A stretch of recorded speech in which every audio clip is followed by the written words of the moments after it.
Flight lieutenant Tauqir ইসলাম সাগরের আজ প্রথম একক মিশন ছিল বলে জানিয়েছেন বিমান বাহিনীর এক কর্মকর্তা। সোমবার বিকেলে তিনি বেসরকারি গণমাধ্যমকে এ তথ্য জানান। বিমান বাহিনীর সেই কর্মকর্তা বলেন, তৌকিরের আজ প্রথম একক মিশন ছিল। একটু আগে তিনি ডুয়েল ফ্লাইট পরিচালনা করেছেন। এয়ারক্রাফট টেক আপ করার পর একটুখানি যাওয়ার পর এয়ারক্রাফট কোনো রিয়াক্ট করছিল না। তারপরে এয়ারক্রাফট স্টল করে, তখন তার কন্ট্রোলে ছিল না।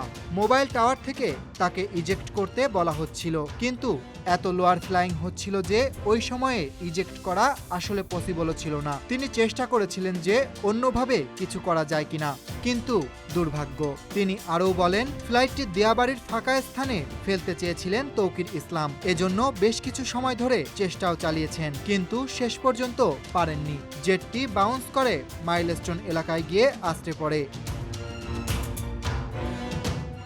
সশস্ত্র বাহিনীর ওই সদস্য বলেন, শুরুতে তৌকির বেঁচে ছিলেন, তার পালস পাওয়া গিয়েছিল, কিন্তু এখন তিনি আর নেই। এর আগে তাকে হেলিকপ্টার MI-17 করে রাজধানীর CMH হাসপাতালে CCU-তে ভর্তি করা হয়েছে। ওই সদস্য আরও জানান, বিধ্বস্ত হওয়ার সময় ফ্লাইটেই ছিলেন তৌকির। এটি ছিল তার প্রথম স্লো ফ্লাইট। দুপুর 1টা 6 মিনিটে উড্ডয়নের পরপর মাইলস্টোন স্কুল অ্যান্ড কলেজের মাঠে বিধ্বস্ত হয় বিমানটি।